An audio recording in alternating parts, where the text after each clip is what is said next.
The Crash Course Live is presented by Smash It Demolition Derbies, who host Bash for Cash, Blizzard Bash, and Capital City Carnage. Online at smashitderby.com. And Stirring Dirt Racing, host of Maymania's team show at the Golden Spike Arena in Ogden, Utah. Online at stirringdirtracing.com. Reckless Abandon Derby Apparel and Derby Inc. Magazine. This is the Crash Course Demolition Derby podcast, recorded live at the FingerLakes1.com studios in downtown Seneca Falls, New York. And now your host, Chris Marquardt. Nobody waiting on the phone saying they can't hear that tonight, huh? Yeah, it was up a little bit. Can you guys still got eardrums left after that? Yes. All right, good. My phone. We got we're gonna have Mark Elliott and Jeremy Riley joining us here in just a few minutes. Couple bookkeeping things that we wanted to get to, though. Hello, good afternoon, good morning, good day, wherever it is that you might be tuning in from.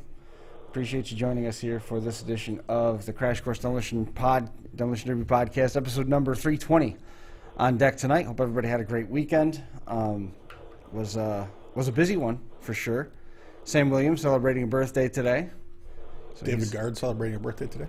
Oh, is it? Mm-hmm. I didn't realize they had the same. They shared a birthday. Yep. Everybody needs to mark this on the calendar. Thursday, 6:30 p.m. Central Time, on DerbyNation.tv. You're going to want to tune in. There is an update forthcoming. Candace sent me a note. There's an update forthcoming regarding Blizzard Bash. You're going to want to tune in to that, and all of your questions will be Answered. Probably not.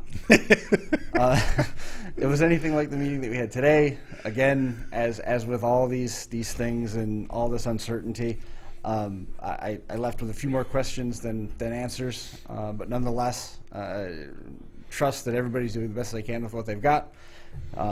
More news, at least the big chunks of the news, will be out there on Thursday. So, cool. So there's that waiting out there for everyone. And Brian, of course, is here hanging out with us. Absolutely. What's new in your world? Anything?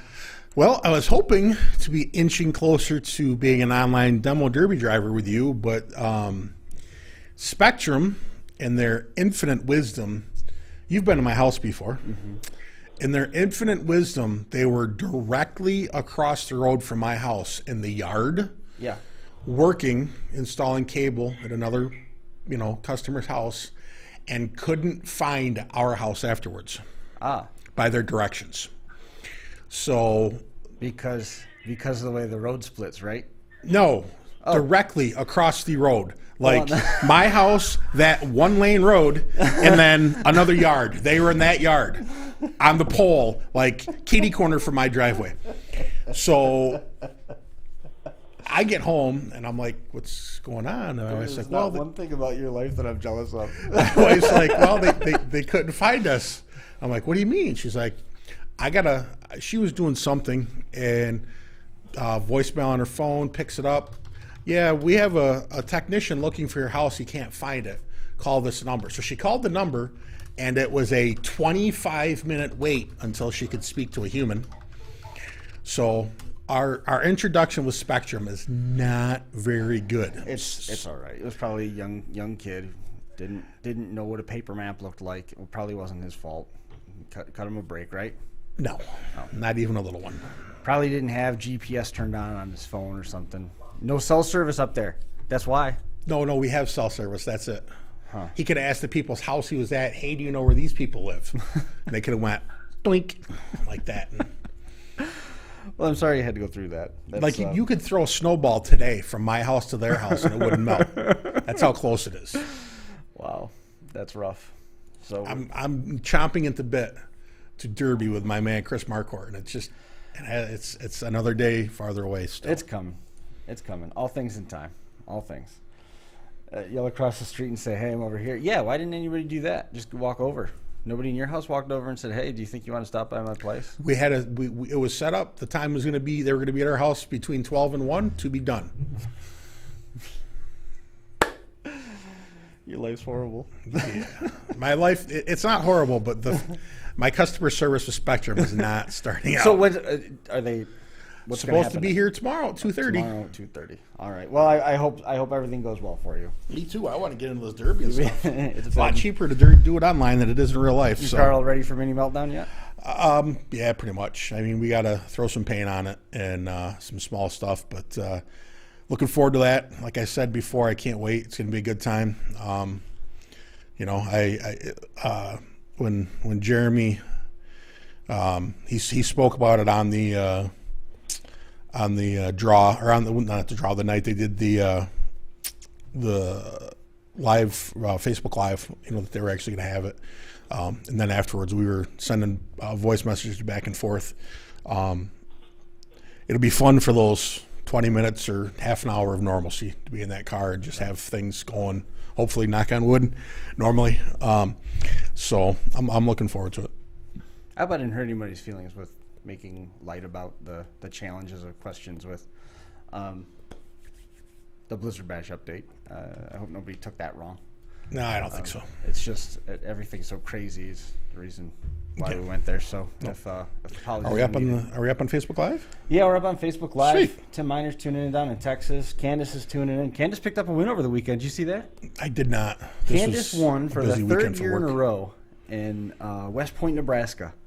And she went from her derby she had Cherokee this weekend. Cherokee was this weekend.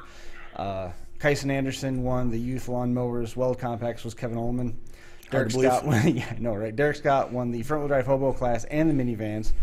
Full-size hobo Brandon Johnson and Robbie Gustin won the street stock weld class. She turned around and then went down to Nebraska and won the next night. Sweet. That was pretty cool. Cool. A lot of action going on at Roaring Knob. This was Saturday. Thunder on the Knob. I can't remember what they call it. I've heard a little bit of of it. Yeah, it looked like they had a good turnout again and some pretty good runs. Well, I talked to Mark Elliott going into the weekend, and he said, what I would really like to do is accomplish this, and this over the next couple of weeks. One of the guys that you're probably going to end up talking to is Jeremy Riley. You know, give it time, but eventually you're going to be talking to Jeremy Riley. So Jeremy Riley's on the phone because he won the compact feature. So is it good karma when the promoter picks you to win, Jeremy? Yes. So Mark, how was the weekend? I mean, obviously there's a lot of good stuff that was happening down there in Markleysburg.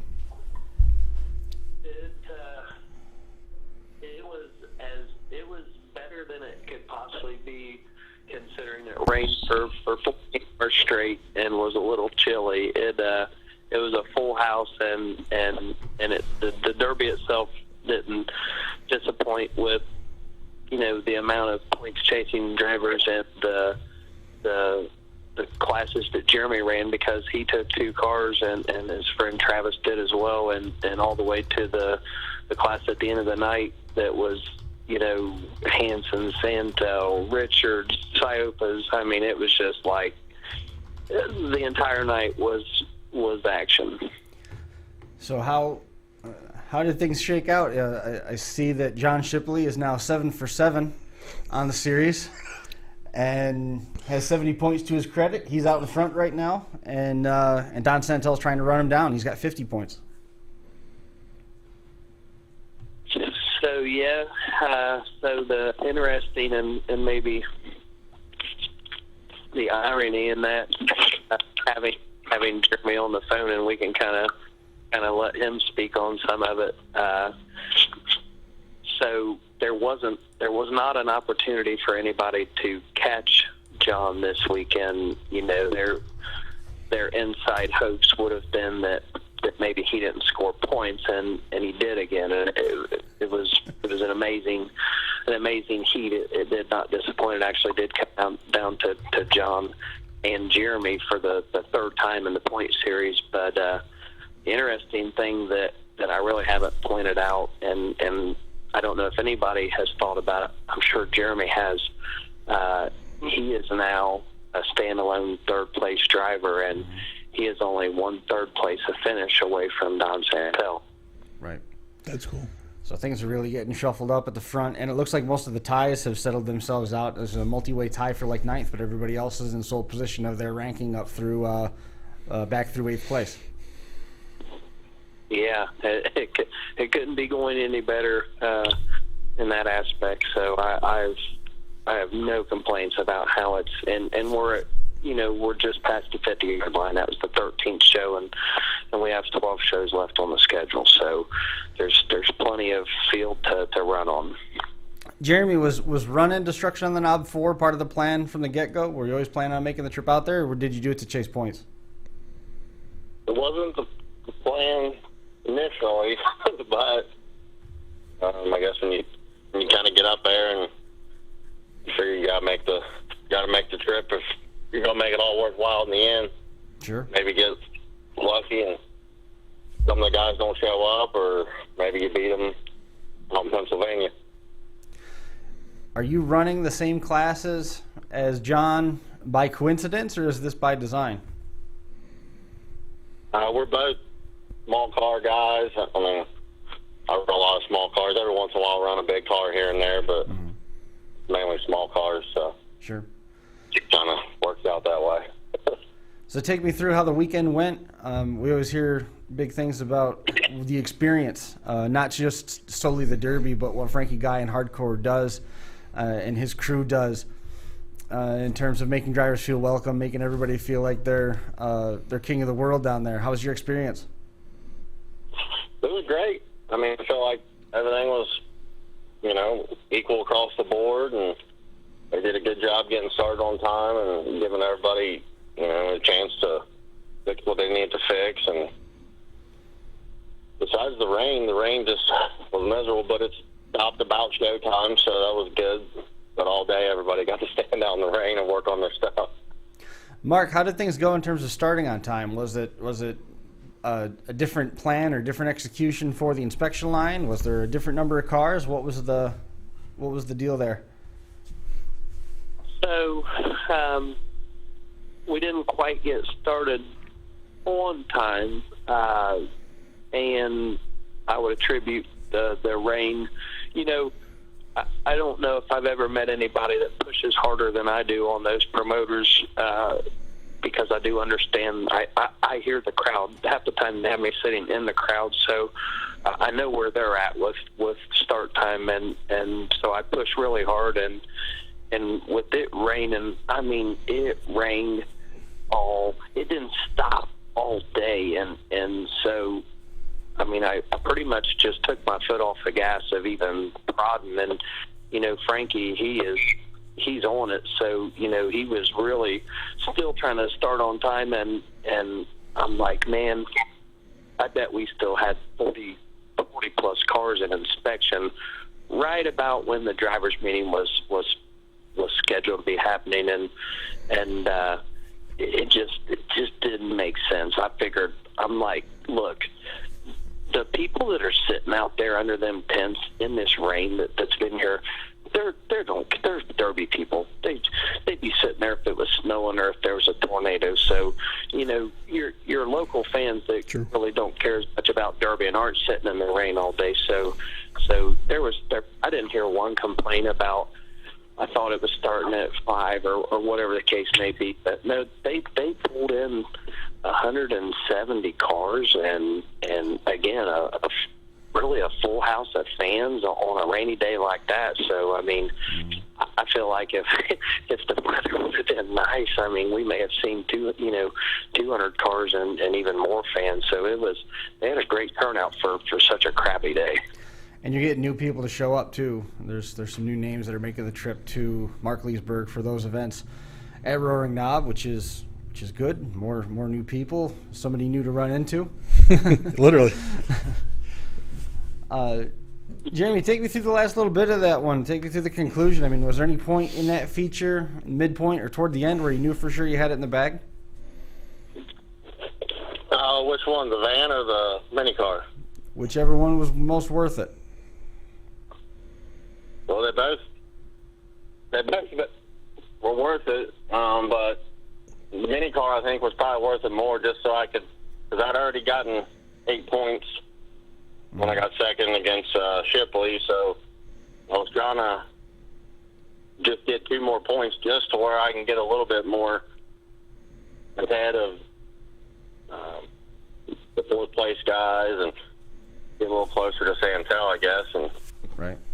so, I mean, the hardcore guys had said that their mini class is pretty rough and it's a little different. So kind of went in and gave them all, and I was there in the end. So I guess that's all that matters. That pretty sufficiently sums it up right there. We had a couple schedule changes for the 527 Unified Point Series. You added an event October 3rd with Smash It, the Courthouse Crash. Is that new to the schedule?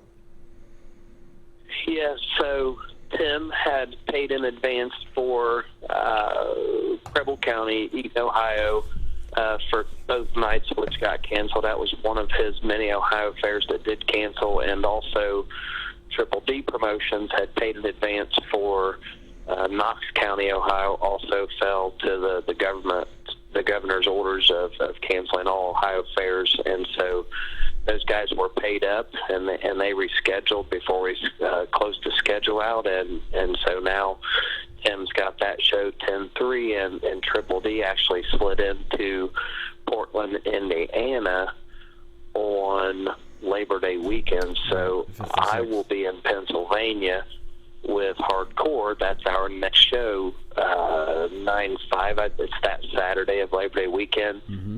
And then I'll stay the night there, and I'll get up and I'll drive straight to Portland, Indiana, for the second day, because that's a 2-day show in Portland. Right. For the feature day of I believe it's called Prequel to the King. That's it, It's right. a Triple D.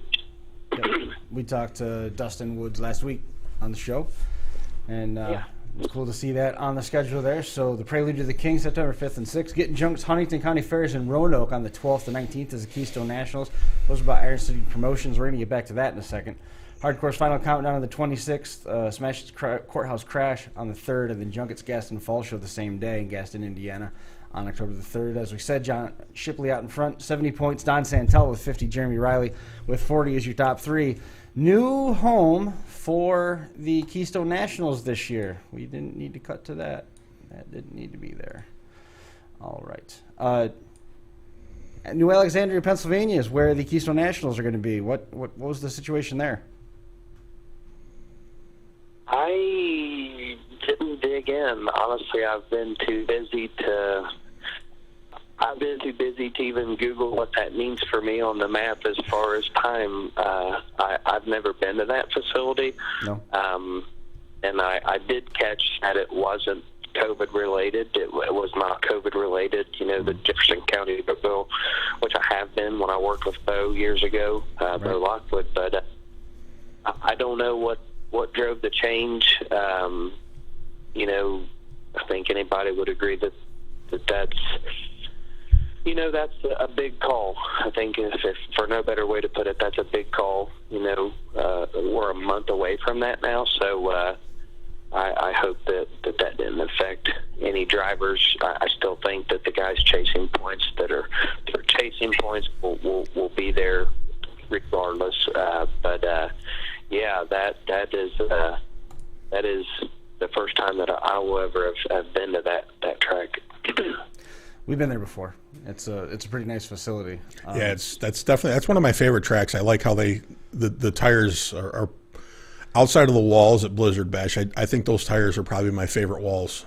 It's neat to see how they work, and it keeps everything right there, and nice facility for sure. Yeah. Keeps it in, but it doesn't play into the outcome really. Go ahead, Mark. And I like that a lot better too.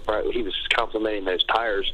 I did see that in the videos, and that is 100% better than having those large tires like that just laying on their side like they used to be at Brookville. Mm-hmm. I'll never forget standing on top of one, and one of the cars hit the tire, and it was either jump on the car or down inside the tire. So I jumped down in the tire, and he pushed me like 20 yards. And I thought I was a dead man. Wow, I bet. That's scary. Yeah, that's no good. We always had a good seat there. We were far from those tires. Didn't have to worry about that. We But never had to worry about a thing there. yeah, that's close. Kiesel Nationals is going to be September the 29th. New location, New Alexandria, Pennsylvania. I assume that's the Lions Club. New Alex Lions Club is the track we're talking about. 10,000 to win Super Stocks, 1,500 to win Stock Compact, 700 to win Youth Class. Pit gates at 9, general admission at 2, Derby at 6. All the divisions are going to get a championship belt. Youth winner is going to walk away with a Derby ready car. Iron City Promotions hosting that one. IronCityPromos.com for more details on that one. We're going to probably be reaching out to a couple promoters next week, Steve, about this, and Tim regarding whatever is forthcoming on Derby Nation coming up on Thursday, 6:30 Central Time, the start for that. You talked about the youth cars and the youth movement and all that other stuff that was coming along the lines in the driving school. Alex Paluch didn't need any driving schools whatsoever. He looked like he did okay in the youth class, and the other one of the things that Mark wanted to check off the list was let's try to get a youth driver on, and sure enough, one of the drivers from our backyard, Eddie Paluch's boy, Alex, ended up coming up with the win in the youth full-size class. We're going to be talking with him here in just a few minutes. Mark, is there anything else that we missed going forward for the point series? So, number one, when I announced his name, New York caught my attention, and the city I knew was something that I had heard you say. Is it Dunkirk or Dunkirk? Dunkirk, yep. So I knew when I announced. So I kept feeding it to the crowd as the New York kid and all this, whatever. I just kept highlighting New York, and yeah, he did a fantastic job of winning that. And before we go, God bless Jeremy for being probably the most humble person maybe that I've ever met, and just sharing a small piece of excitement for his weekend. But the fast track, if I can just paint the picture even more clear, number one, him, his wife, and his partner Travis Pinnock, which I explained moved in the 7th place. He had a pretty good weekend too, and help me, Jeremy. What is her name? Jordan. Boom! I get a gold star for the day. So they went whitewater rafting on, was it Friday, Jeremy? Yes. And so they made like an absolute badass weekend out of it. And so when Jeremy and John and those points chasers went out in that van heat, I forgot that there was trucks. So there was SUVs that didn't look like compact Blazers. They looked like some type of mid-size crap, and it sounded like they had built engines in them. And I'm thinking to myself, like, Jeremy, you tell me if I'm wrong, but I'm thinking, like, these vans might be in trouble here. Like, what were you thinking when that heat started? Just gonna get on quick and lock them front wheels off. I mean, it was. So that heat was insane, and the fact that it come down to Jeremy and John again, I think it was like a book that we're writing. And if you want to read the book, just buy Demolition Derby Life magazine every month, because I recap on all this stuff. But so then Jeremy brings his what they call hardcore compact out, and I don't know what you heard about any of those 3 heats, but I would call them unsafe at best. Like, it reminded me of the old stint days of watching drivers fold over in their passenger seat and not sure if they're unconscious or they're just having trouble getting that out of the passenger floorboard. It was absolutely insane. And Jeremy, like, if I remember right, you took like 2 Grand Slam shots right out of the gate in the back of your car. Do you remember that at all? Yeah. Yeah, they hurt the back quick. I mean, the point I'm making is to watch him. I know everybody wants first, especially I can only imagine when they're chasing points, and I've never chased points like that, so I can only imagine the pressure that they've got on themselves, and to make it through that crazy ass truck and van heat that they did, and to get down. And Jeremy, I'm sure he was disappointed, and it was a barn burner. I mean, Shipley stalls out, Riley fires. Riley spells out, Shipley fires. I mean, I got to be careful that I don't have a damn heart attack as I'm calling this action, because I'm ready to jump onto the track from the crow's nest. And to come back in that hardcore that was, again, unsafe at best. And to watch him work that car through that field and that bunch of crazy drivers, and one, not get hurt, but to be there at the bottom, and to see him seal that deal. And Jeremy, I didn't get to talk to you afterwards, but you know, you're waiting for the checkered flag. I'm going crazy, and you looked up there at me, and my arm hair's standing up now, but like just the look in your eyes of like what 2 more points meant. You know, I know there's money on the line. I know everybody likes to win, but like, do you have anything like? Was you as pumped up like as I felt like you were, like when you put that car in neutral and like revved the valves up to the top of that mountain? Oh yeah, I was pumped. After it got a little rocky in the beginning, I was pumped up to be there in the end and then come out with a win. And they had 2 more points. Yeah. And that head didn't fall off. No, did not fall off. And we saw you guys run down in Florida this February, right? Yeah. Right. Yeah, you guys had a good run down there too. Yeah, me and Travis, he took first and I took second. Yeah. It's not a bad day. Yep. Not bad when you stretch the wins out all year long. I had seen pictures when the guys were getting ready to run at the knob. Jeff, you put one up, and some other people put them up of the, it being wet out. So I had forgot about that, and I've been looking on YouTube for videos, because usually after a day or two, you videos find something. Yeah. Man, I haven't found nothing yet, but I guess the torrential rainstorm throughout the day probably put a damper on some of that stuff. So awesome. Well, guys, I appreciate you coming on and hanging out for a little while. Real quick, Jeremy, is there anybody that you want to make mention of? I just want to thank my wife for always supporting me and being there and doing whatever I need done, and all the long hours, and Travis for following me around and being there, and wish him a happy birthday today. Today's his birthday. Everybody's got a birthday today. Wow, that's cool. Awesome. Well, guys, I appreciate you coming on the show. We're gonna change gears up and talk to one of our youth drivers from down there at in Mark-Leesburg this weekend. Talk with Alex Paluch here in just a minute. Mark, man, keep me posted on things as they develop, and enjoy your Labor Day. You're going to be busy. Awesome. It's always great to talk to you guys. Absolutely. We'll touch base here soon, okay? Okie doke. All right. See you, Brian. See you, Chris. Have a good one, boss. Jeremy. There we go.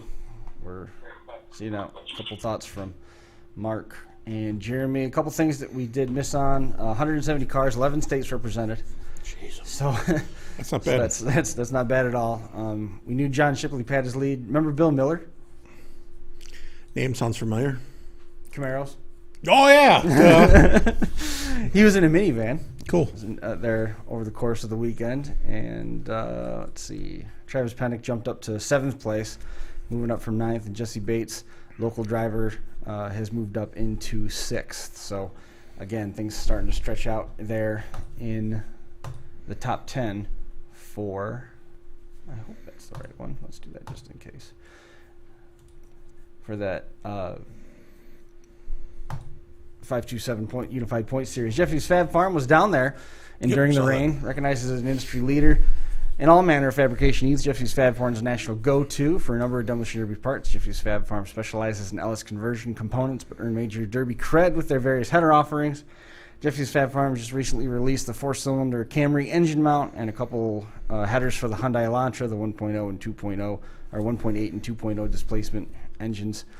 Now have headers from Jeffy's Fab Farm. The store offers bumper-to-bumper selection, including fuel and air parts, suspension and transmission items, steering components, pedal shifters, switches, and gauges. If you need it, you'll find it on the farm, jeffysfabfarm.com. Check out the virtual store and order now. JMW Motorsports headed off to the Bull Ring in Greenville, Ohio this coming weekend. So Ed's back on the trail this weekend. I know he's looking forward to that. He's looking forward to that. Don't know how much Kathy's looking forward to. She took over as president. I saw that this week. I saw that. That was kind of cool. It was funny. She's now at the helm. Yeah. I saw Ed, and they went to Virginia, I think it was, saw Ed's daughter. Down in the Carolinas, yeah. Yep. Yeah. So that was cool. Yep. But I don't know, a show or two ago, you'd mentioned that Jeffy was in our chat room there, and it had actually, put some stuff up. And I said, man, I can't believe it. He put a thing up either that week or the following week that he just puts his earplugs in and continues working while he's listening to us. He was on the show last week. Yeah. He came on and he explained his whole situation to us, which was that's kind of cool to get inside that a little bit. Is this Eddie? Eddie? Yep. Let me put you in. We got Ed and Alex waiting in the wings here. Make sure that speaker's on. Smith Metalworks is an all-purpose fabrication shop that has taken the Northeast by storm. Smith Metalworks features more than 40 years of combined metalworking experience. The hallmark of their product line is the pointed and flat front bumpers, replicating popular factory releases. What's on the front of yours, anyway? Is it the pointy one? Pointy. Small point, not the big one. No deep things. No deep. No. Size matters when it comes to points. Absolutely. They can be stuffed or ran hollow. There's a compact version of the pointed bumper. Other items include Crown Victor skins, battery boxes, engine mounting systems, and pedal and shifter combos. Did you cut the ends off yours, or did you leave it wide? There, it's wide open, but for Jeremy's show, you got to cap it. So I got to get the steel, fill it, and then we're going to exactly cap it. Smith Metalworks offers all the odds and ends, such as distributor clamps, weld-in centers. Be sure to ask their GM floor liners. In-person locations for pickup: Mercer, Uniontown, and Bethlehem, Pennsylvania. They, of course, ship from the website, smithmetalworks.info. Experience and passion, second to none. So we got pretty much all of our bases covered for that side of things. I would like to just take a second and mention that those last two people that we just told you about are helping us out with the Crash Course Nationals, where Brian's going to be driving, so long as I let him use the controller, because he still hasn't paid for his spots yet. I'm a bad friend. When I come this way through Seneca Falls, I don't go by an ATM. I'm sorry. My wife doesn't actually let me have money, so I gotta, I apologize. I'm a bad friend. They're helping us out with that. We did the drawing for the San Filippo car this weekend with some other donations and everything that came in. People that didn't want the car but wanted to make a donation anyway. We ended up sending $300 off to San Filippo. RJ Roush ended up winning the... In relation to Jack Roush? No. If anything, I was going to guess that it was some sort of... I don't know. It was the same types of spellings that we see around here. Gotcha. He ended up winning the car, and he's got a TV, 50-inch flat screen TV coming to him, so he's excited about that. Yeah, we fixed the echo. Sorry, I know that when I transitioned to Brian's camera, the audio turned on, so I got that taken care of. Frankie Guy is hanging out in the chat. Eric Remington's hanging out in the chat. What an amazing youth driver we had. What amazing youth drivers we had. Because there's a school for him now, right? Yeah, that's cool. Yeah, I quick on the show that you're putting on. And I have been going to say it right along, and I just keep forgetting because I'm old and my mind's wet with my hair. But if by some miracle... Did you say your mind's wet with your hair? Yeah. If by some miracle I am lucky enough to end up in any sort of prize money, that's going to Team Martin as well. Perfect. So hopefully 6 or 8 guys feel sorry for me and shut down, and I come in with like a 9th or whatever you pay for the lowest spot. I don't know. Maybe. Anything I win is going to go to Team Martin. Maybe you can get some driving lessons from Alex. I was going to get driving lessons from Chris Marquardt because I heard he is the man on online derby. We can talk about that more later. We put the brakes on that. Some of our friends from going way back to when we were doing DVDs at the Chautauqua County Fairgrounds and hanging out at Hank Pensek's house afterwards. Hammer and Hank. Eddie Stop 22 and his boy Alex joining us on the show. Alex, man, congratulations on the win. You got to be feeling pretty good. Yeah, thank you. For sure. How great was that run? It was awesome. I mean, I didn't have huge expectations, but it was a lot of fun. You said you didn't have huge expectations. I don't really understand that. I always get chastised that if you're not pulling on the track expecting to win, you've got no business being there. Blah blah blah blah blah. What was your expectation going in? Well, we had a Lincoln that we were going to take down there, and that thing was just so rotten that we decided it was not worth it. So sure. we pulled out a different car, that Ford, and we built it in under a week. So Nice. we just kind of tried to get out there, and so I could get a little bit of driving in before Keystone. Right on. That's Good pretty idea. cool. Yeah. I mean, if you're going to go out there and get a little driving, you might as well drive to the win. I mean, that's, you might as well just go for it. Right. Confidence goes through the roof. So take me through what that feature played out like. I mean, the youth drivers down there, a lot of them are second generation. It's youth only by title. There's plenty of experience on the track down there. Mm-hmm. How'd it play out? Was there a point at any time where you looked around and said, "Hey, you know what? This is mine to lose"? We were out there for a while, and it was going all right at the start, and the motor that we had in there was. I just bought it not too long ago, and it wasn't running great. We didn't have a lot of time to really run through it, but it got down to 4 cars, and it was 4 of us for forever. And after number 4 was out, we only were going for a few minutes, and third place caught on fire, and they didn't get back in the car, and then down to me and one other kid, and I knew that he hadn't been in a derby before, so I was feeling pretty good then, and then he ended up giving up a bad shot and broke his steering, and that was pretty much it. Did you have anybody in the car with you? Yeah. Who got to ride with you? Was it Dad?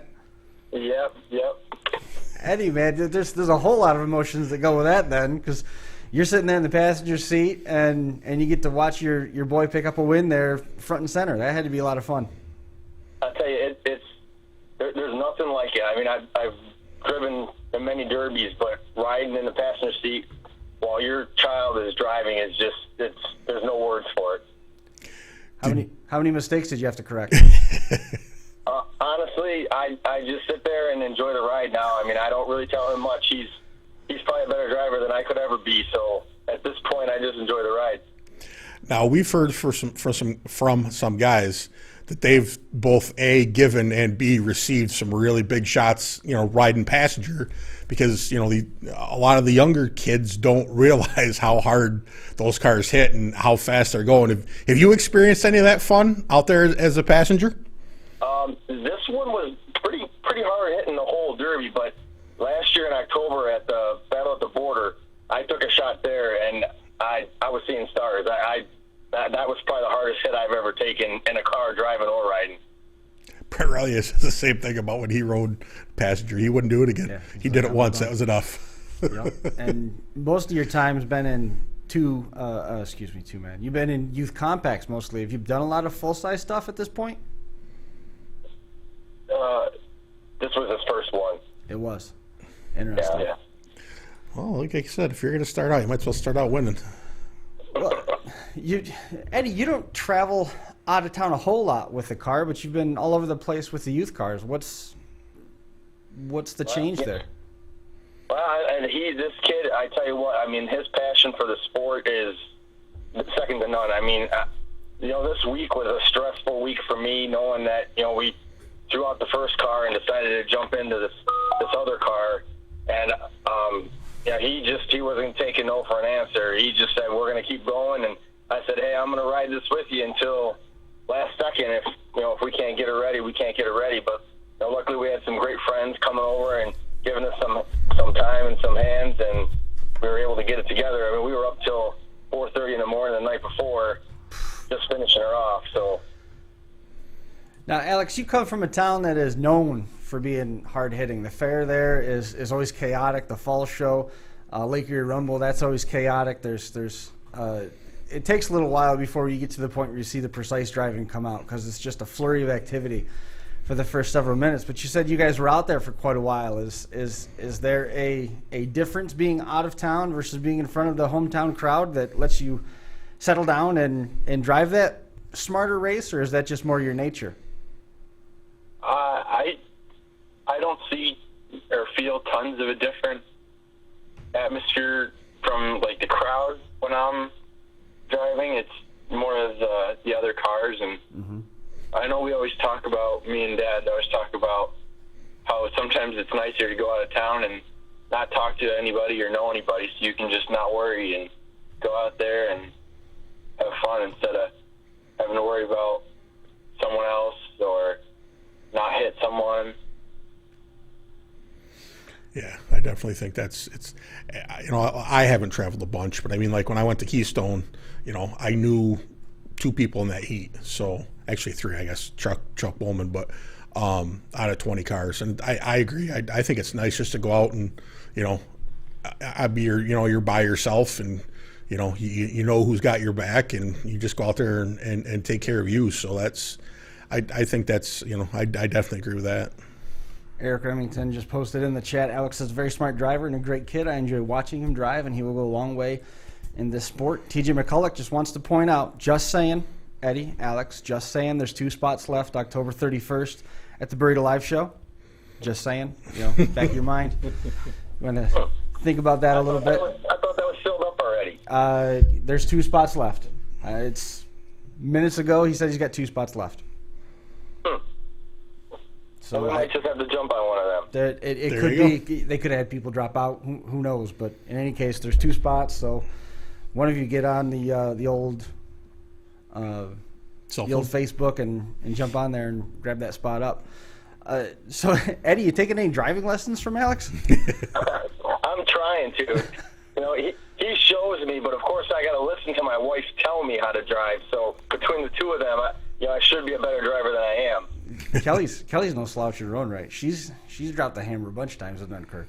It's anybody that gets on that track at Dunkirk has got to be willing to step on the gas. I've never been there in person, but I've watched DVDs with you, and I've watched stuff online, and they definitely get after it there. There's no, there's no, pussyfooting around out there.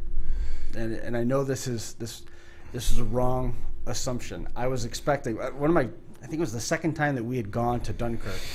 I was down on the side with the fire trucks, and there was this white Crown Vic that I recognized it from before, and this thing's going end to end all over the place, just hammering everything. And in my mind, I assumed it was the guy that had it last time, and just sailing around, hitting everything, flying around, and the red flag came out, and Kelly popped out. And that's awesome. I just think it's so great that Alex got that win down there. I saw that picture, and especially after Mark Elliott had said, we got to make sure we get a youth guy on, youth driver on, and sure enough, a guy from right here that we know and second generation driver came away with the win, and that's awesome. Eddie, are you going to start taking cars other places too? I mean, you going to start towing 2 cars down to some of these events? Yeah, like Maryland. For the Dead Man, Kelly's running. She's running in that, and now maybe Alex will run too. But we're trying to get the Bash again. He was supposed to run in the youth compact at Bash, but obviously that folded. But hopefully next year, maybe we're thinking maybe 2, pro stock cars or something. And like I said, he's got my motivation rejuvenated a little bit here with his passion. So yeah, you were getting wore out on Derby as a whole there. One of the last times I saw you, it was getting towards the end. I remember, Eddie, man, I can't remember what year it was when you had that Grand Prix. It was one of the Riddle's old cars that you ended up with, and that thing, the roof started to sink on the back. They were using the back. That was crazy. It's great for New York Derby too to have Alex go down to PA and get a win. It's always good when somebody from New York can go out and expand the boundaries and shine a little more positive light. Alex, you're an ambassador. Have you thought at all about running for political office at this point? You get the chance to run in Pennsylvania a little bit. We don't really know what's going to come as we work through the rest of New York beyond new Alex and the Keystone Nationals. Alex, what else have you got planned for this year? Like he said, we were going to run Bash, and other than that, I've pointed out a few shows here and there, and I mentioned Maryland to him right at the start, right when it popped up, and once we knew about Keystone and my mom was running in Maryland, we figured it'd be pretty busy. So I haven't been asking for a lot more shows. That's a good kid right there. Yep. That's a good young man. That's awesome. Anybody else that you want to make mention of or thank?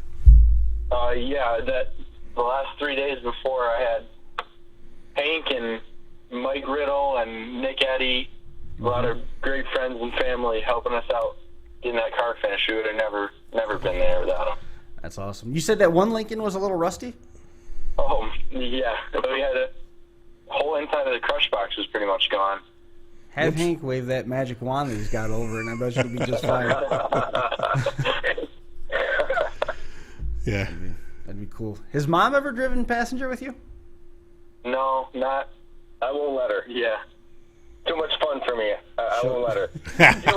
She rode with the daughter last year, though. That's cool. At the Lake Erie Rumble. Nice. Cool. Whole family's that's what you can't beat that. Nope, not at all. If Kelly rides with him, she's going to be having hit everybody at 60. And we won't be talking about wins. We'll be talking about mad dogs. As long as they know your name, it's all that matters. That's right. That's right. Well, guys, I appreciate you coming on. Eddie, were you yelling anything out the window at the end of that derby? No, I don't think so. Frankie said that you were yelling, "I'm going to finish this thing hardcore style. We're going to finish this hardcore style." Oh, I tell you what, though, that was a great derby. I've never been to a driver's meeting like that driver's meeting. That was fantastic. It was giving me goosebumps with some of the stuff Frankie was telling us. It was fantastic. Cool. That's awesome. Good deal. Well, guys, I hope you get that spot down in Maryland and wish you the best of luck at the Keystone Nationals. New home for that one in New Alex, Pennsylvania. Hopefully we'll be having a similar conversation when you guys get back from the Lions Club. Sounds great. Thank you very much for having us. Thanks, you. man. Congratulations, Alex. Well Well done, done. guys. Thank you. See you now. There goes Alex and Eddie. I was so happy for them. Yeah, that's awesome. But it's always great when somebody from New York travels and wins. And we've seen that a lot. I mean, we've seen guys from that area go to Bash for Cash and have success as well. Mm-hmm. Let's do this now. Let's do this. Here, we'll get rid of you. Get rid of Thanks. that. Love you, man. Well, nobody's going to be able to see it. Blizzard Bash 2020, Stormont Vale Event Center, Topeka, Kansas, November the 11th. As of right now, it's November the 11th. Heat draws scheduled from 7 to 10. November the 12th is National Qualifying Team Round 1. November the 13th, National Qualifying Team Round 2. The Twin Bill is going to be on the 14th. The Compact and Limited Weld teams have their first crack at the track, and all the Team B features, trucks, and Limited Weld one and dones happen that evening, Championship Sunday, with all the Team A mains is November the 15th, blizzardbash.com. Blizzard Bash is going to be going live with an update, so either they got a big announcement about money or something else. Something else. Online for details about the show, blizzardbash.com. The show is going to be Thursday, 6:30 Central Time on derbynation.tv. If you want more updates on that, I strongly advise anybody that is interested in getting those updates to follow along there. And they're going to answer as many questions as they can, and then you don't have to keep calling Tim Clark. And if you yell at him, he'll hang up on you, Bobby Brockway. So, yeah, poor Bobby. Poor Bobby. I'm excited to hear Bobby's coming back to run again with a pretty damn good team. Did I tell you about that? Is that? Yes. Okay. You're sweating, man. You all right? It's warm over here. Must be all the computers. Very warm. I'm trying to remember what we had to do next. Which way to go? Did you checklist off all that stuff we talked about? Did you read off all the winners from Roaring Knob? No, I didn't. I'm glad you said that. Glad I can help out a little bit. Yep. I got to find that now. There was something else I wanted to bring up on the show, and I can't remember what it was. Well, now's your shot, because I got to find the winners list. Yeah, I know, but I can't think of what it was. All for Him Racing was at Roaring Knob, and the videos are up. The photos and the videos are up. All right. So that's good. Yeah, I forgot to collect those. Mason Stacy won one of the youth compact rounds. Freebies, Scott Drevenak. Second place, George McMullen. In third, in the youth full size, Eddie Paluch. Alex Paluch, Jason McCarty, Roman Manelli in the top 3 there. Minivans SUV, John Shipley over Jeremy Riley and Travis Pennick. And that won the Hardcore Compact feature number 1. Zach Herring won over George Long and Jacob Schaefer. The Compact feature number 2, as we said, Jeremy Riley, Ricky Yeager, and Andrew Funk. Ricky Yeager got the Hellraiser Award. Josh Burns got the Hellraiser Award in Compact Feature 1. And John Shipley's win in the Minivan Heat. Andrew Myers got the Hellraiser Award there. They didn't do Hellraisers for the youth show. Let's see. Hardcore Compact Feature 3 rather.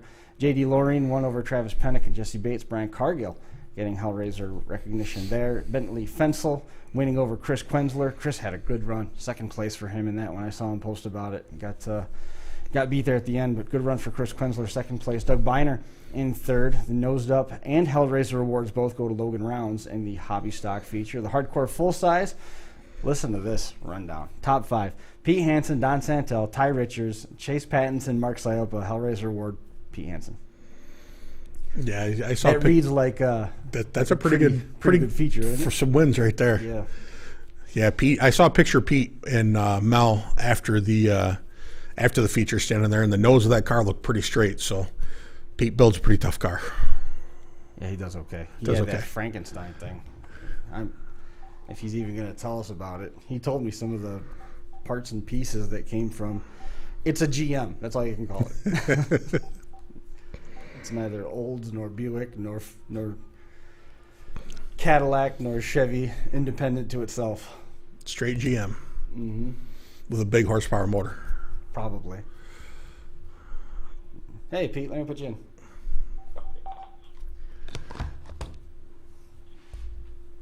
Pete Hansen joining us on the line, taking a break from doing more welding and preparation for more derbies to come. Pete, we joked that since you weren't going to be able to make it last Monday, that I was just going to catch up with you this Monday after a win, and now here we are. Yeah. I mean, what a weekend, I'll tell you. I mean, we got to give a shout out to Logan May and Austin Chrysler and my boy Robert Hansen. You know, the night before the Derby, 9:30 at night, we fired the cars up to load them on a trailer to take them out to Frankie's show there. And my kid fires his compact up, drives out of the garage. I fire the big car up, put her in gear, and she don't move. Oof. I said, "Are you kidding me?" Well, I said, "I'm done. I'm not doing this." And I backed it in over on the lift side because it would move, but it wouldn't. The transit was slipping real bad. I backed it on the lift side and. I run the lift underneath it and run it up in the air, and I'm sitting there looking at it. I said, I ain't going through this. This is not an easy task. So I turned around and sat in my chair, and Logan was drinking a beer, and I really don't drink. And I'm looking at it, and I said, I'm just going to go to the house in my mind. And Logan goes to the toolbox, grabs a 5/8 French, starts pulling the dry shots. I said, I guess we're doing this. So at 5 a.m., I walked in the house. Got cleaned up a little bit, laid my head on the pillow till about 7, got back up and drove 6 hours. So, yeah, that was like old times. I was going to say, Pete, you're getting a little too old to be doing that kind of stuff, aren't you, bud? You think? Yeah. And then, a workout like I had that night, we didn't get on the track till, I don't know, well after midnight, and then have a workout like that in the cockpit of a car, you know what that gets like. Yeah, I heard it was a really good show. Like I said, the videos have just been posted, so hopefully I can get a peek at it. But it sounded like it was a good hard hitting show. Yeah, I had her red line quite a bit, So take me through that. I mean, you're locking horns with some pretty heavy hitters there. It read a little bit like some of the features that we've seen you come out on top of before. How did it go? Well, I mean, it was no secret that me, Don, and Ty were kind of running together, to the end. And, we had, it was kind of funny, Steve and Mark were in there, and I didn't talk to them that day at all. And, I mean, it was a real crappy day, raining, shitty, but me, Don, and Ty were down in the corner just kind of hanging out, doing the normal, what I call professional driver driving. Just staying out of the kamikaze's way for a while, backing up, making the heads, pulling back the head, you know, and like jockeying for position in Walmart parking lot. And next thing I know, you got Steve coming flying at 100, and Mark coming with him trying to cram us in the corner. And I said, "Oh, I see how this is going to go." Well, you know, it didn't work out so well for him, but you know, we buried him in the corner, and they were stuck for a little bit. And I went in and deep six somebody else and got Mark loose, and he come out, you know, and then they got him back again. But it was definitely interesting. When it come down, I had an issue right from about 5 minutes in. I popped the front tire, which is rare, but I did. And the darn thing actually went off the inside of the rim instead of the outside, and it kept hanging up and binding up on the spindle and the ball joint. I'm telling you what, I fought that thing all night long. Yeah, I mean, it just slide, you know, it's just like somebody had the brake on. Right. And when it got down to me, Ty, and Don, and the other young boy there, I mean, hats off to that kid. I mean, he had. I was impressed with a young guy like that. Just unbelievable how he was able to hold his own, you know, for a long period of time. Mm-hmm.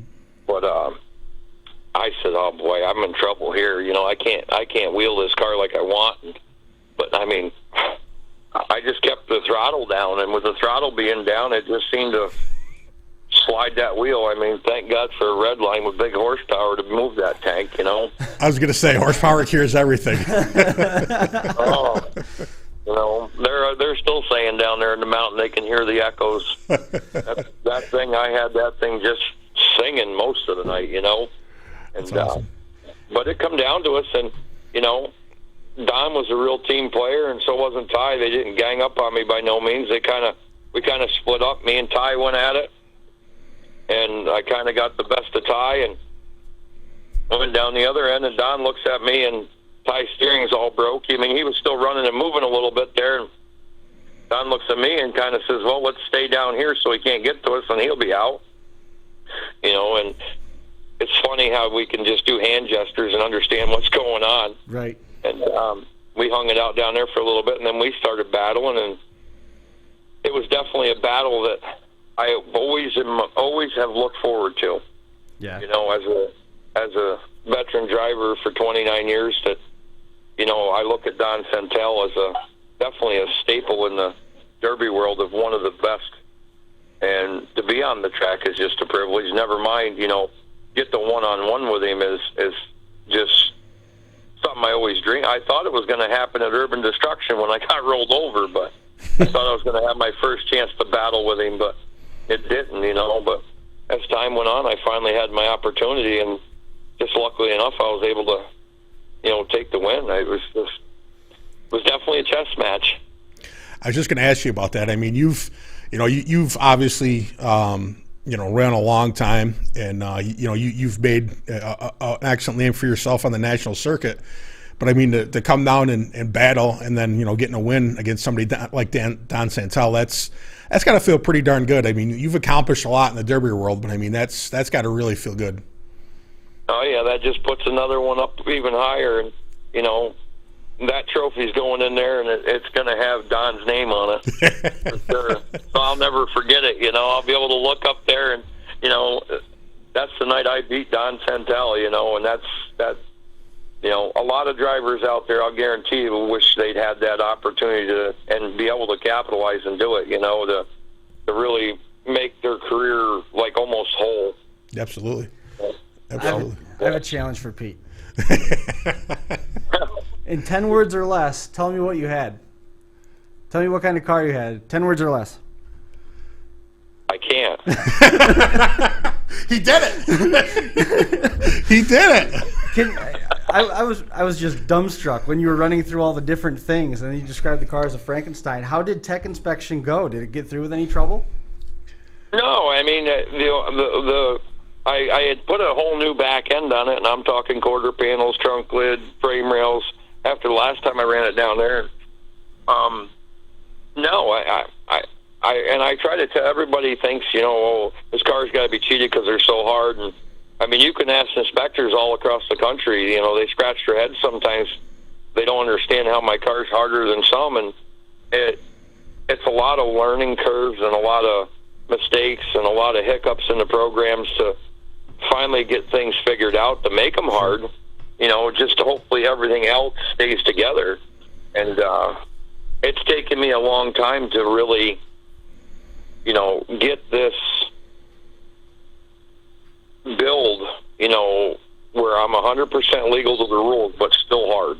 Mm-hmm. You know, that car was built in 7 days originally with the theory of just go have some fun because I didn't want to miss a year of not derbying. and I was getting the itch, I ain't going to lie. Sure. And with the Corona crap and everything, so we had parts from this derby and parts from that show, and, you know, I'm like, well, let's throw it together. And we did in 7 days, went down there, and we had a mishap and lost a drive shaft, which it was my own fault. It was something I did, and I second-guessed it, and I should have never second-guessed it, but, I mean, you learn every day. You know, I'll tell you, I mean, it's just been a fun ride. This car, finally, I won money with it. You know, it was my Freedom Hall body.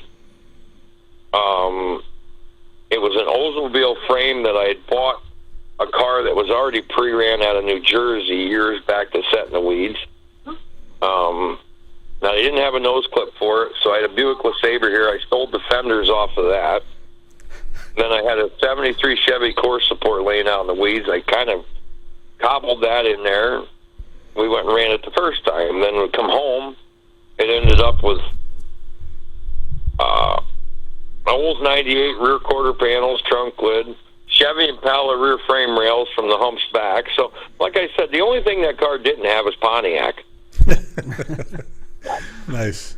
So, Pete, is there any chance we're going to see you at the Keystone Nationals this year? No, I won't be at the Keystone Nationals.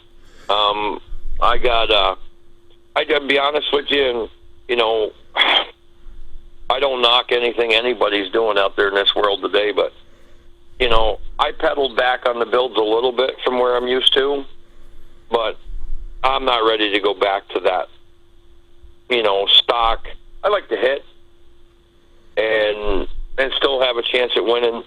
You keep boning these classes back to stock. It gets very boring. It gets to be a 3-4 hour features. I ain't up for that. Right. I don't want no part of it. And give us a little bit of protectors. The protectors make it so guys don't have to cheat anymore. Sure. You know, you can put some pressure to them, and, you know, you can build a nice car and have a little peace of mind that the front end's going to be fairly hard, and you can use it when you need it. And everybody's this whole stock turn. And it's funny because I just got confirmation the other day, not from the horse's mouth, but that Brandon Dixon is going to go back to allowing distributor protectors and stuff in his class. And it's just an evolving door, you know, and this stock stuff came back for a little while, and I was kind of like, are you kidding me?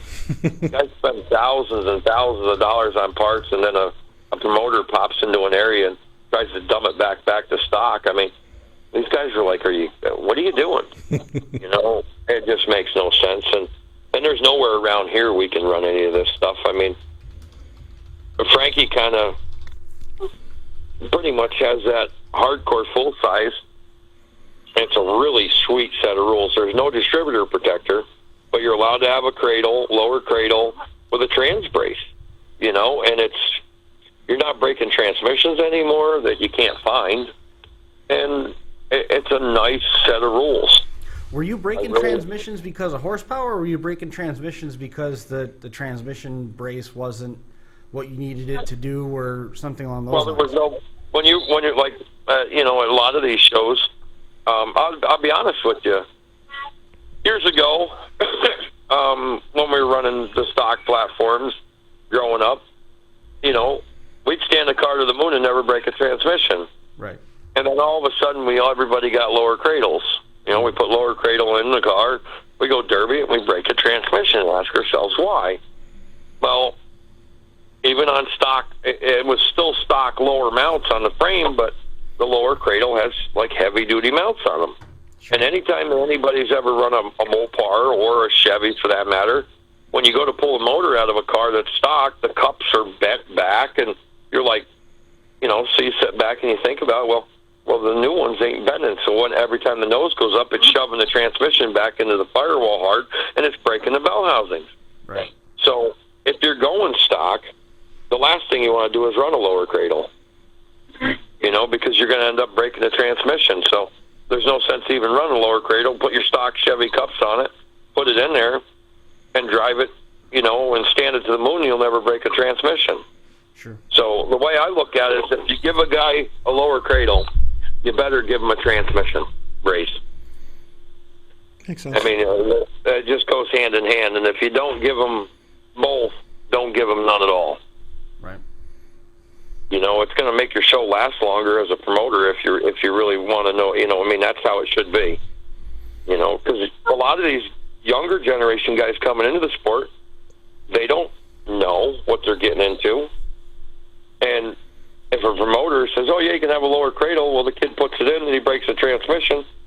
Where his car starts bending up front, and he'll be scratching his head for years. What?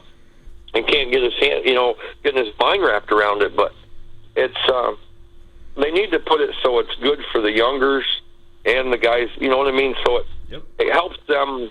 They don't have to think about it. It just works. Are you done with Rivieras at this point? Have you moved on past those and gotten back into the sedans? Well, Chris, you should know me by now. You never know what I'm going to show up with. It's worth a shot, right? That's true.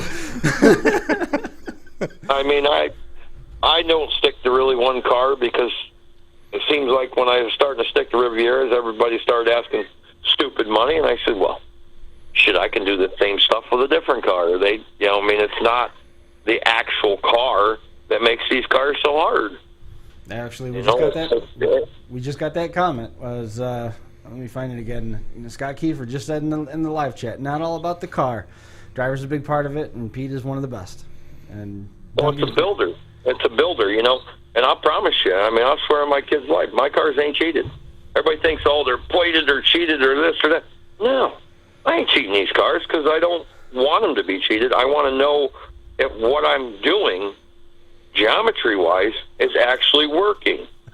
The reason why I am running Olds 98s and Buick Electras, because in mind and theory, that's what I want to take to Vegas, and I'm trying all different little things to see what works better, because I don't want to take these chances I'm taking look, not so much, it's not on a national level. Frankie's shows are not a national level, which I didn't think, and then you get there and you see who's there, you're like, did I make the wrong turn somewhere? Pete, I thought you knew this, but I'm going to take a moment and help you do some self-reflection. And there's a reason why people always say stuff like Pete's cars are cheated. It's because you're the only person I've ever met that can have an hour conversation debating the definition of a threaded rod. Did you put a micrometer on it and actually mic it? Because 1 inch all thread really is 1.25 inches. You can get away with 1.25 inches and you mic the top of it, it mics out about 1 inch. There you go. Does that really mean that I think into it too much? No, not really.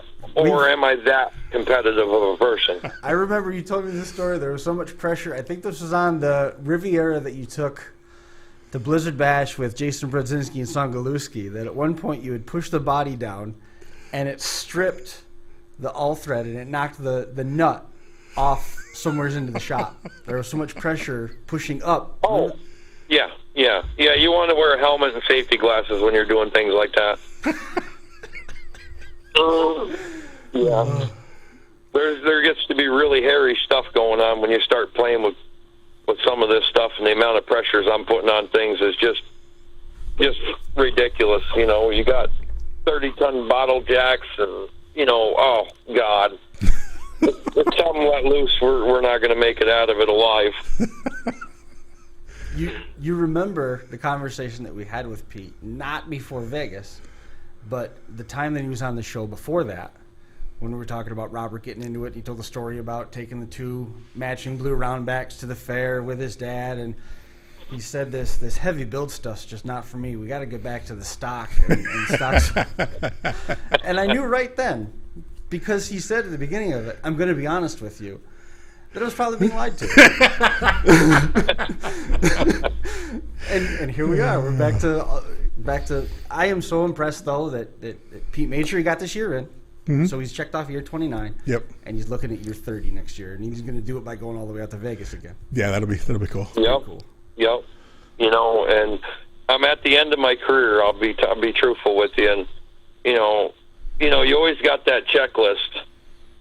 It seems like as you get a little older, you get a checklist, and you want to retire, but it's like a bucket list, and you just gotta make sure you get it in before you quit. And I one of the biggest boxes on my checklist happened the other night beating Don. And it's like, this is like, yeah, we won Vegas, and I even said it when Mark interviewed me. I said I did not beat Don Santel because Don was not there at the end. You know what I mean? Mm-hmm. And that was, and it just a couple months later, here we are. So this is a Pete Hansen story that I don't know, so I need some help on this one. Pork Chop said the best one was Spring X with a 9-wire from the cage to the transmission, and something. The wire broke when you went nose to nose with Godfather, Mr. Lemminger. Lemminger? Yep, Greg Lemminger. Yeah. What did you do now? We had some 9-wire in the car. Like, I think we had 15 or 20 strands of 9-wire tying up the transmission to the center bar in the car. Okay. With a lot of pressure on it. And me and Lemminger come together, I don't know, it felt like I hit a brick wall at 90. But, I mean, his car went junk. Mine stayed semi-straight. But at the same time, it bent my trans brace, bent my cradle. Just broke the block on the motor. That motor, it didn't ruin the motor. The motor's still running. I mean, Shannon Burroughs just ran it at Frankie's Kicker Show, and I ran it and, won a lot with it, but I have no desire to ever hit that hard. So the 9-wire, you hit so hard, the 9-wire was run down as a way to stiffen the middle of their car, I assume, right? Stiffening, yeah, well, it holds the transmission in place so it can't push back. See, motor and transmission has to push back to allow the front end of the car to bend. Sure. So if you got 9-wire around the transmission and up to your cage bar, that's going to stop the motor and transmission from pushing back or trying to bend down. Gotcha. And that impact broke the 9-wire? It sounded like a 30-06 going off in the car when we come together. Pete, listen, I think for your 30th anniversary, I think you should buy yourself a nice cherry Grand Fury, take it to the old hometown show, stock, and win with it. That's what I think you ought to do for your 30th anniversary. I could probably do that. I mean, like I told everybody, though, the older I get, it seems weird, but I like to hit harder. Right. Back when I first started this program, boy, I could bag with the best of them. I think after having kids and being married, and I think my patience gets a lot less. Pete, you aren't saying that those 2 beautiful little girls you have stress your patience, are you? No, my son does. Okay. No secrets. All right, just checking. No, my son's the one that tests me every day. Oh, God, I want to kill him most of the time. Well, that is the joy of having a son. Hey, the other question I wanted to ask you, are you sitting on your front porch now watching the deer eat out of your yard, or are you in the house? No, me and the wife are sitting on the front porch, and there actually ain't no deer right now. There was a little earlier. There was a mom and some little ones here, but nice. Yeah, I'm just relaxing, taking in the normalcy of life that it should be. Yep. Not looking at 4 walls in a derby garage all my life. Oh, goodness. Until you start building that car for Vegas, and then it's going to be a lot of hours. Of course. I mean, there's never a car that comes out of my shop that ain't got a few hundred hours in it. Yeah, that's crazy. And I mean, we've often joked that I went through some crews, some pit crew guys, and I just fortunate enough I lose a good one and I gain a good one. It's not like, but it seems like I've only ever had one good one with me. Like it used to be Dustin Minotti, full time with me. And Dustin kind of, I don't know, got tired of my bullshit probably. And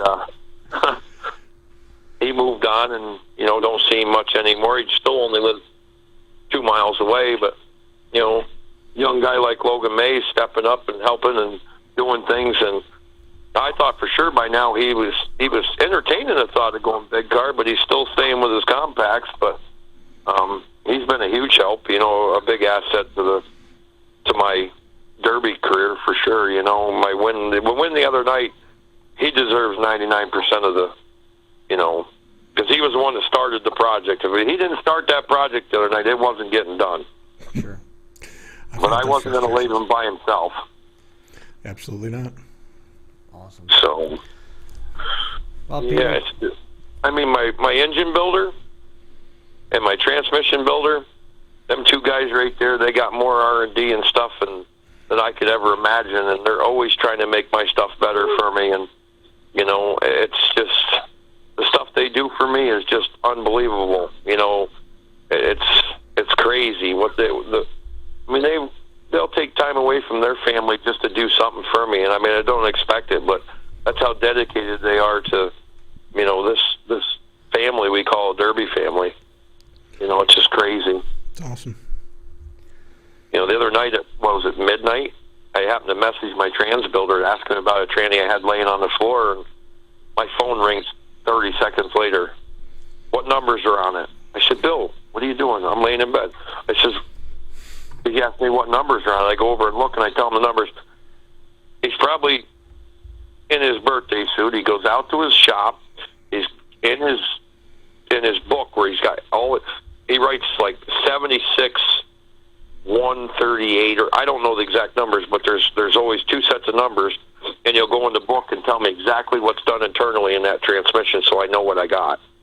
You know what I mean? It's unbelievable where these guys are at. It's the notes they keep and the stuff they keep on hand, and it seems like I can call them anytime, and they answer. It's a privilege to have them on my side, through this last few years of my career for sure. Well, hopefully you got some more wins waiting ahead of you, and you're doing a little bit more here with hardcore through the course of the season, or is this going to wrap it up and just focus ahead to the Vegas car? Oh no! I'm gonna try to get this old girl slammed back together, make her more of a Frankenstein, and try to head her back for the next hardcore show. I really like them rule sets, and I'll support them guys as much as I can. They're probably, boy, I can't say enough about them. They are the most politest, appreciative group of guys that I've ever had to deal with, from coming from tech to promoter to anything. It's just unbelievable, how good that they are, to their drivers and to their, sure. The way they handle themselves is just so professional. And that's what I was expecting. I've seen it at some shows, and I've seen it not so much at other shows. But, when you got $30,000, $35,000, $40,000 in a car, and you're traveling XYZ amount of hours, for a promoter, you think you'd get a little bit more respect out of them, and some of them treat you just like, you're at a county fair and, holler, scream, whatever, just disrespect. And it's like, what are you doing? And that's why you see me drop off a lot of the Derby platform stuff, because I'm just tired of it. Sure. My car gets a 2-hour inspection. The guy behind me gets 15 minutes, and it's like, this ain't going to work. I have mentioned that at Syracuse back in the olden days, you always wanted to go behind somebody that would really push the rules, because by the time they got done with their car, they'd be wore out in years to get through quick. Same thing with Pete. Follow Pete through. Inspectors are wore out. You get a stick. Everything's good. So you got to look at the bonuses, Pete. You got to look. The guy behind you, you're helping out. I mean, he should come up and thank you afterwards. But you know what's really cool? The last 2 times me and Brett Rallier have went together to derbies, Vegas to be number 1, I had got a flag and a stick on my car before any of my teammates did out in Vegas. Wow. And then we go to hardcore, and I get a flag and a stick before Rallier does theirs. I'm like, wow.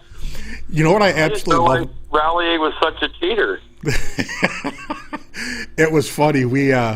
My son and I were talking, and we were talking because we were going to run Gully's show here in a couple weeks. And he's like, Dad, he goes, is Brett going to be there? I said, no. I said, he's not running. He goes, we should just have him show up and take our car through, because nobody ever makes him change anything. And I'm like, oh, boy. So I sent Brett that text. He's like, yeah, that's because I'm not a cheater. I'm like, whatever. But yeah, that's you know what it is like for most shows, like Brett will pick a car, and it doesn't matter if it's built to those rules or not. That's the car Brett's going to take. So if he gets there, they find something. He's like, yeah, but how about if I just do this, or we work on this a little bit? And Brett could be a pretty good politician too. But it's funny to watch these guys go through that. Got a few years behind the wheel and a few years in the shop. Wow. Yeah, but one thing about Brett Rallier, though, and you take this to the bank, if he's your friend, he's a true friend. Absolutely. Without a doubt. You won't find anybody more true than him. Without a doubt. For sure. No. If I call on that man, I don't matter when it is, he will be there. Yep. There's no doubt. No doubt in my mind. Right no on. doubt. You know, I've met some of the best people in the world in this derby world. You know, it's just crazy how no matter where you go, you'll meet some of the nicest people in the world. Yep. For sure. So that's why I can't quit. It seems like I keep sucking you back in. I want to quit. Well, I want to quit in this way. After you get done putting that car back together and take it down to Markleysburg for, I think the next one is going to be Labor Day. It's Labor Day lockdown. Maybe we'll be having a similar conversation. Hopefully you do well down there. Wish you the best of luck and be safe. Alrighty. Well, I thank you guys. I appreciate it. Absolutely. Appreciate you coming on, and we'll catch up with you here before too long, okay? All right. You guys have a good night. See you, later, Pete. All right. Bye-bye. There goes Pete Hansen. We are running late. That is why he was the last guest. Pete's a good interview. He's been so busy, he wasn't going to be able to make the drive up. He was going to come up. No, that's and we were cool. going to have him here for the whole time. We wouldn't even have interviewed anybody. Oh, I love it when he's on. Yeah, we Pete's have good a really good time. His builds always have hours in it because the first 4 days are spent looking at a bare garage space and holding onto a cigarette and a set of rules. A lot of thinking. Lots.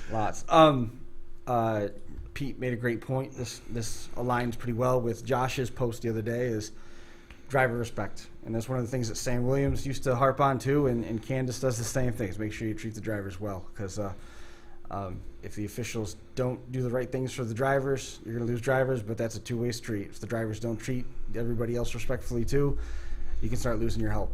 And, Absolutely. That's one of the things that Josh was posting about losing Eagle Towing for Mini Meltdown coming up at the end of the month. So hopefully they can make some reparations and everybody gets back on the same page and they can have those guys back.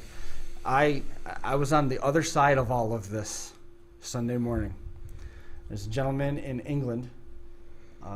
His name is Matt Dunn Miles, and he is a documentary guy, documentarian, who is going back and looking at old subculture documentaries that were done by a guy with the last name of Thoreau, and he does all the way Thoreau interviews, going back and following up on what that subculture was like. And in 1999 or so, Thoreau did a piece on Demolition Derby and talked about, I'm blank on the guy's name, he won King of the Ring way back when and got to second place and talked about his money being cut and all these different experiences and things, and he interviewed me for his next documentary. Really? He'd come across Crash Course somehow, and I don't know what the connection was, but he emailed Finger Lakes One, and we traded some emails, and That's awesome. it wasn't a history of Crash Course or a history of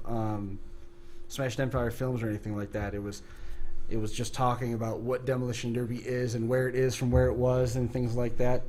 Scott Zisselman's birthday is today too. He's won a couple features. But it was really cool. It was really neat to have that conversation with that gentleman from. We did it via Zoom meeting. That's awesome. You know, It was cool. It's great because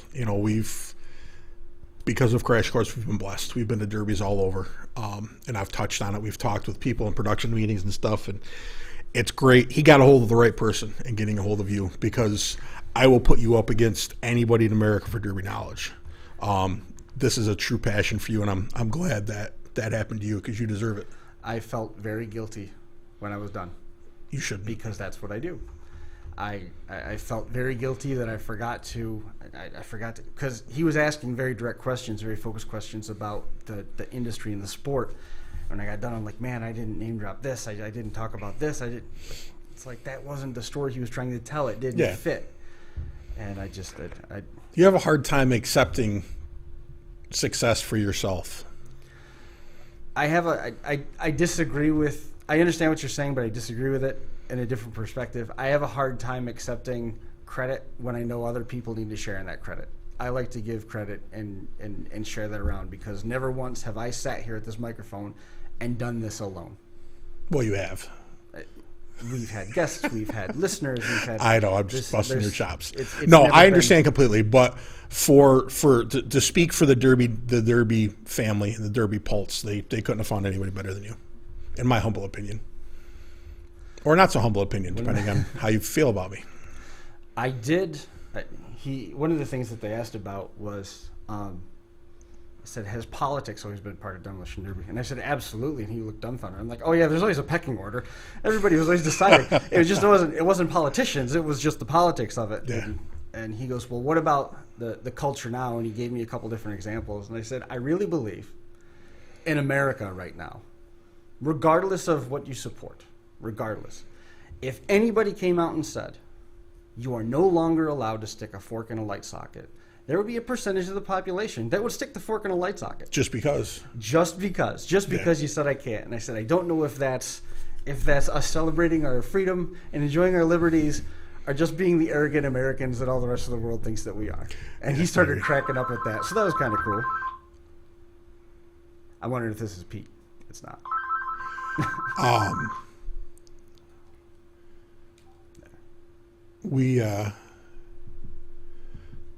Yes. I lost my train of thought now. I hate it when that happens. A long time ago, it wasn't that long ago, within the last year of episodes, I think it was, somebody mentioned about having a derby, and everybody that goes to the feature gets the same money. Yeah, I think it was Johnny Gullo. I think that would be a great idea. I would love to see that happen, just to see how it worked out. Would there still be a pecking order? Would it still be, you know what I mean? Would guys still bag? Would guys drive hard? How would it be? I don't know. Depends on how much money that Mad Dog paid. What if there was no Mad Dog and it was just like everybody that made it to the feature, there was, instead of paying $20,000 to win, 20 cars, and now they'd have to be more than that. You want to see a derby change? Do your plan that you just said, but for first place, add $1 more. You're right. That would lead to it. And you know what the funny thing is you know, we've touched on it a million times, and you win money and you spend it, it's gone. Mm-hmm. But you always got that trophy. Right. No matter how annoying they are and how much dust they collect, they're always there. Mm-hmm.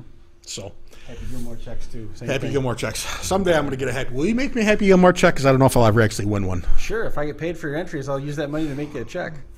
I'm sorry. I'm gonna have to pay you double because I'm gonna get some graphics for Golly's show too. So that needs to happen like yesterday, if you want those to be here on time. Dude, it's a 2-week notice. Yeah, it is. Yeah, they'll be done the day of the Derby. No, we can't do that because I'm leaving at like 6 o'clock the day of the Derby. I think I am too. Oh, you going? There's some discussions happening. Really? Yeah, we'll see. Sweet. Yep. I heard a rumor there was going to be a live stream. I was hoping the legendary Chris Marquardt would be on it. There is? That's what I heard. Really? Yep. I heard the same thing. What do you think? Hour and a half? We good? Yeah. Yeah, it's good. Stick a fork in it? Yeah, it's getting hot. It's going to happen. James Brown just got home. He picked up cars. Lee Sager picked up two two-door, looked like they were Pontiacs, and James brought home more cars. He's just getting home from work. Hey, I don't know. Like, Duncan he's Cram, got... I don't think money would be an issue with the pecking order. I think it's the bragging rights of beating guys. He's probably onto something there. Duncan Cram, he's a smart guy. I don't know about that, but he's probably right. What were you going to say? James Brown has got to be, like, stacking cars by now because every day it seems like, or every couple of days, there's another one brought in and another one brought in and another one brought in.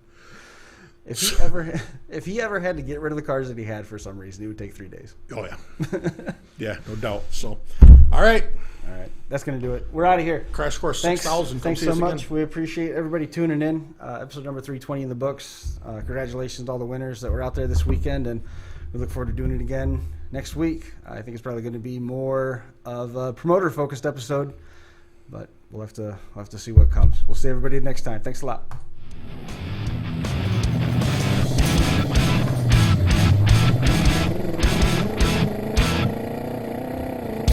The Crash Course Live is presented by Smash It Demolition Derby, who host Bash for Cash, Blizzard Bash, and Capital City Carnage. Online at smashitderby.com. And Stirring Dirt Racing, hosts of Maymania's team show at the Golden Spike Arena in Ogden, Utah. Online at stirringdirtracing.com. Reckless Abandon Derby Apparel and Derby Inc. Magazine. This is the Crash Course Demolition Derby podcast, recorded live at the FingerLakes1.com studios in downtown Seneca Falls, New York.